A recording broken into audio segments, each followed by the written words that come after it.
নদী ভাঙন ও বন্যা কবলিত এলাকায় বন্যা ত্রাণসহ বিনামূল্যে ওষুধ ও চিকিৎসা পরিষেবা দিয়ে বন্যা দুর্গতদের পাশে দাঁড়ালেন গরিবের ডাক্তার আব্দুল করিম।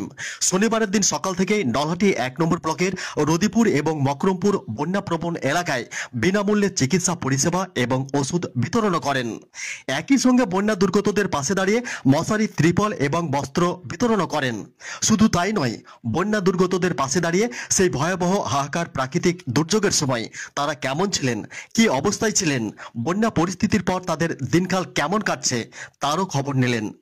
একইভাবে আগামী দিনেও পাশে থাকার আশ্বাস দিয়ে প্রতিকূলতাকে জয় করার সাহস জোগালেন।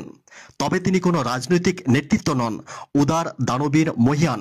এলাকায় যিনি গরিবের ডাক্তার বলে পরিচিত, প্রতিবেশী বিহার রাজ্যের ম্যাক্স হাসপাতালে কর্মরত নলহাটির কয়থা গ্রামের সেই চিকিৎসক আব্দুল করিম। ইতিমধ্যে তিনি জেলার বিভিন্ন প্রান্তে ৩৫০র অধিক বিনামূল্যে চিকিৎসা পরিষেবা দিয়ে মাইল ফলক তৈরি করেছেন। ডাক্তারবাবুর এই নজিরবিহীন কৃতিত্বের জন্য স্বাস্থ্যমন্ত্রী দ্বারা পুরস্কৃত হয়েছেন। সংবাদ মাধ্যমে তিনি তার এলাকায় ভয়াবহ বন্যা পরিস্থিতির কথা শুনে আর একদণ্ড অপেক্ষা করলেন না। বন্যার পর জমা জলে যে রোগ ব্যাধির প্রকোপ দেখা দেয় তার আশঙ্কায় তিনি নিজস্ব উদ্যোগে একগুচ্ছ উৎসাহী স্বেচ্ছাসেবী চিকিৎসক সহ চিকিৎসা অভিজ্ঞতা সম্পন্ন মোট ১১ জন চিকিৎসকদের সঙ্গে নিয়ে বন্যা প্লাবিত হওয়া সেই প্রত্যন্ত গ্রাম রদিপুর এবং মকরমপুর গ্রামে পৌঁছালেন। সেখানে বন্যা পীড়িত অসহায় দুস্থদের কাছে গিয়ে তাদের স্বাস্থ্য পরীক্ষা করে বিনামূল্যে চিকিৎসা পরিষেবা সহ ওষুধ বিতরণ করলেন।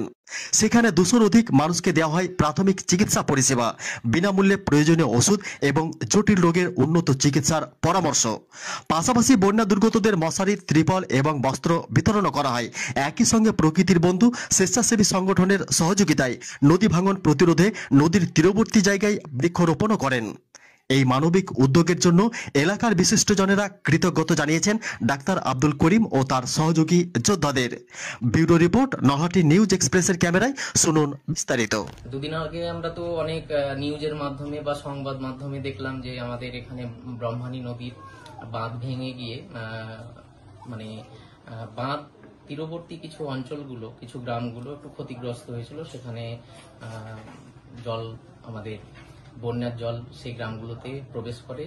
তো অনেকদিন থেকে ভাবছিলাম যে আমরা একটা সেখানে গিয়ে একটা স্বাস্থ্য শিবির এবং স্বাস্থ্য শিবিরের সাথে সাথে একটু সবাই মিলে যদি তাদের পাশে থাকা যায় বা সাহায্যের হাত বাড়া যায়, তাহলে আমার মনে হয় যে এটা খুব একটা ভালো কাজ।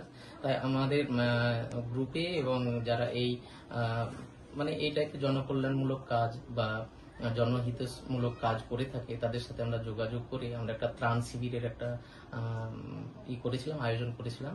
তো আজকে আমাদের সেই ত্রাণ শিবিরটা সুসম্পন্ন হয়েছে খুব ভালোভাবে।